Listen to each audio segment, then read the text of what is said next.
You stop being you. You let people stick a finger in your face and tell you you're no good. And when things got hard, you started looking for something to blame, like a big shadow.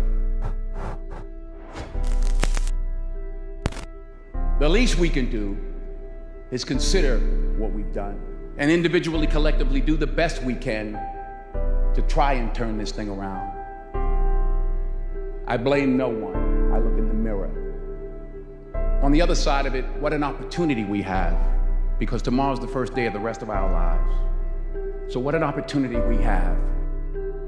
A huge part of the reason that people fail is because they don't ever set up the criteria for success. The world ain't all sunshine and rainbows. It's a very mean and nasty place, and I don't care how tough you are, it will beat you to your knees and keep you there permanently if you let it. You, me, or nobody is gonna hit as hard as life. But it ain't about how hard you hit. It's about how hard you can get hit and keep moving forward. How much you can take and keep moving forward.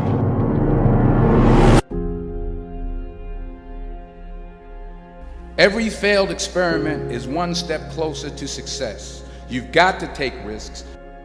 I found that nothing in life is worthwhile unless you take risks. You will fail at some point in your life, accept it. You will lose. You will embarrass yourself. You will suck at something. But do you have the guts to fail? If you don't fail, you're not even trying. Sometimes it's the best way to figure out where you're going. If I'm going to fall, I don't want to fall back on anything except my faith. I want to fall forward. I figure at least this way I'll see what I'm going to hit.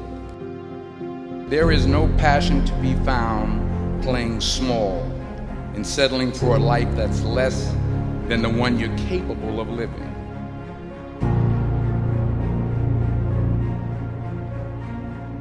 There's a certain delusional quality that all successful people have to have. You have to believe that something different than what has happened for the last 50 million years of history. You have to believe that something different can happen.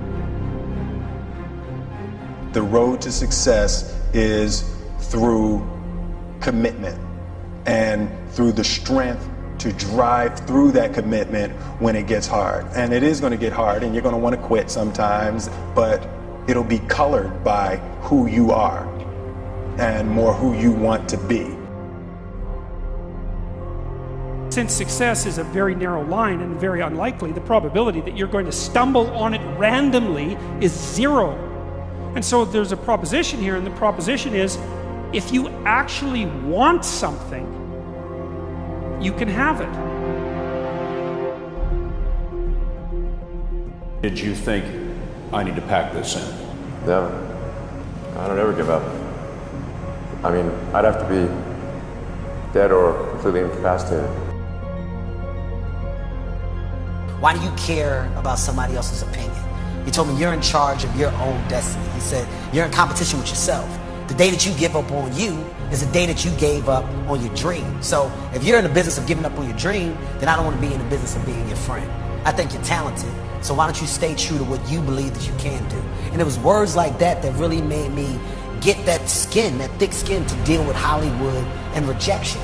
And when I heard no 1,000 times, it started to roll off my back. And when I got that one yes, I made the decision to never hear no again.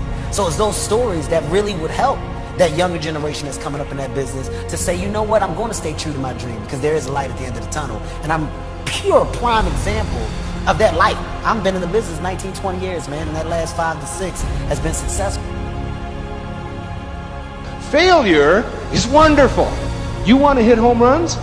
You better be willing to strike out a lot. You better be willing to fall down a lot. But what do you do when you fall down? Do you say, see, I told you I was a failure? Or do you get up and say, well, that didn't work. Don't do that. I'm always reminded of Thomas Edison, who was working on inventing a storage battery, some way to store electricity. He knew kind of what it was and so on, but he just didn't know how to store it in any way. And he had tried 25,000 different combinations. He still didn't have a storage battery. And one of the reporters asked him, he was like 77 years old, and they said to him, Mr. Edison, how does it feel, someone as famous as you, to have failed 25,000 times? It must be awful. He said, I don't even know what you're talking about, failure. He said, today, I know 25,000 ways not to make a battery.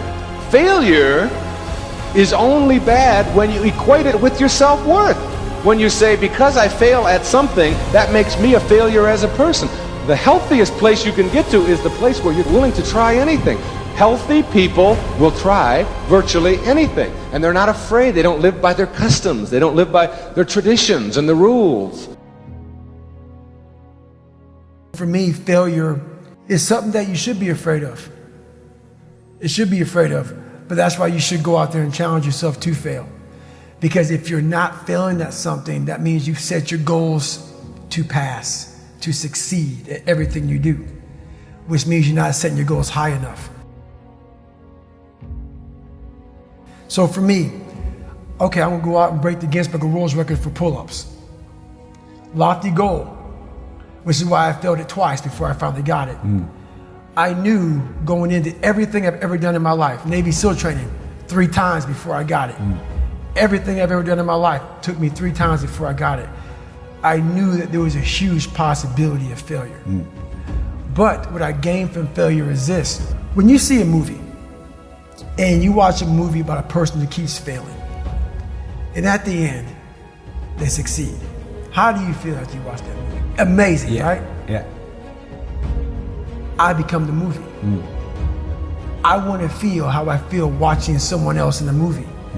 When I watched Rocky get his ass kicked, and I watched all these different things of failure, I was able to put myself there and say, God, man, how much do you feel now that you finally got there?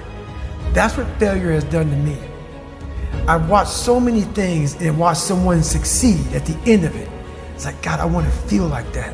But failure causes that one feeling. Without that failure involved, you don't have that feeling. If you just pass and you succeed and you're great, that feeling, yeah, okay, I'm good. What takes you years, months, years to accomplish, because you just can't get over the hump, but you continue going back to the drawing board. You're looking for those few seconds after you finally figure out the equation, whatever the equation may be, to get you to finally pass, to succeed. I live for that feeling, but I can't get that feeling without going through, I failed this equation, I failed this one, I failed this one, I failed this one. Oh, I'm figuring it out. So you start to feel it before you even pass, before you even get to the success part. And then once you succeed, the feeling is unbelievable. And you take that feeling of success through failure and you put it in your cookie jar. And you say, I'll come back and get you again. I'm gonna need you again down the road in my life to call on you.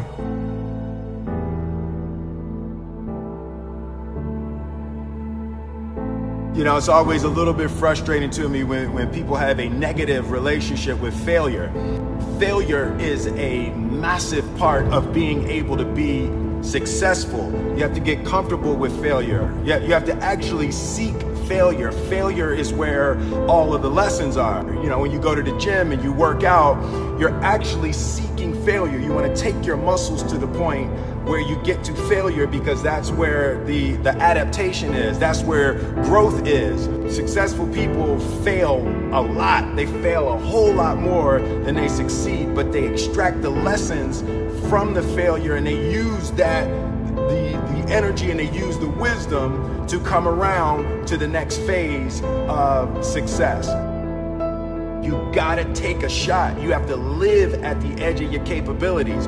You gotta live where you're almost certain you're gonna fail. That's the reason for practice. Practice is controlled failure. You're getting to your limit, getting to your limit, getting to your limit.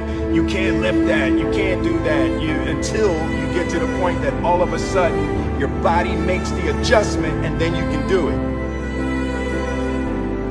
Now, if you know what you're worth, now go out and get what you're worth. But you gotta be willing to take the hits and not pointing fingers saying you ain't where you want to be because of him or her or anybody. Cowards do that, and that ain't you. You're better than that. What are you going to do with what you have?